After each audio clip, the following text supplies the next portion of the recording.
This is Democracy Now!, democracynow.org, The War and Peace Report. I'm Amy Goodman. And I'm Juan Gonzalez. Welcome to all of our listeners and viewers across the country and around the world.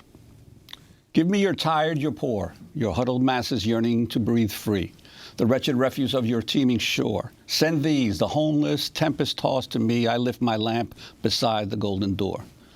Those are the words of Emma Lazarus inscribed on the Statue of Liberty. Well, this week, the acting director of Citizenship and Immigration Services, Ken Cuccinelli, attempted to rewrite the poem in an effort to make a case for limiting immigration to the United States. This is Cuccinelli speaking to NPR's Rachel Martin Tuesday. Would you also agree that Emma Lazarus's words etched on the Statue of Liberty, "Give me your tired, your poor," are also part of the American ethos?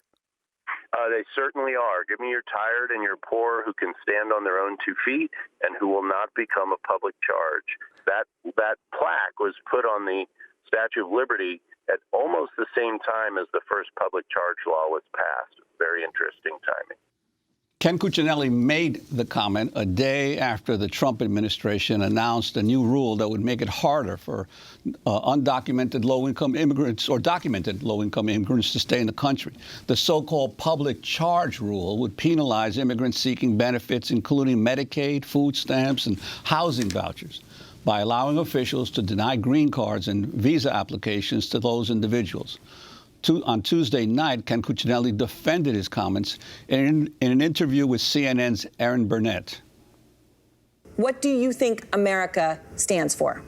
Well, of course, that poem was referring back to people coming from Europe, where they had class-based societies, where people were considered wretched if they weren't in the right class. Well, we turn now to the Pulitzer Prize-winning reporter Sonya Nazario, who's closely documented why migrants from Central America are fleeing their homes. Earlier this year, Nazario spent a month in Honduras documenting how corruption and gang violence are forcing many people to leave.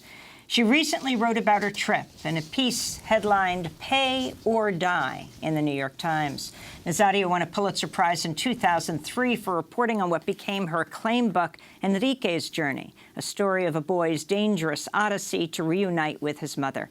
Sonia Nazario, welcome back to Democracy Now! Before we talk about this remarkable piece you wrote, if you could respond to President Trump's immigration czar Cuccinelli rewriting the words of Emma Lazarus's poem. Well, I think most Americans disagree with him, and it's a wholesale attempt to change who's allowed into this country. We give us your rich, don't give us your poor.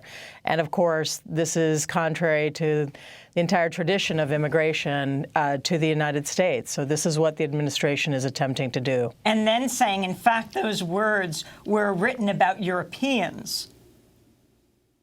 That's right. Well, at the time, they were largely Europeans who were coming. But in 1965, we changed our immigration laws to amplify who could come to this country legally. And that is the law of the land.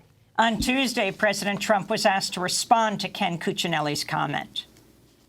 You know, it's about America first. I am tired of seeing our taxpayer paying for people to come into the country and immediately go on to welfare and various other things. So I think we're doing it right.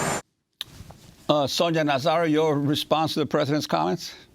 Well, the reality is that immigrants who come here legally are no more likely to be on welfare than people who are born in this country.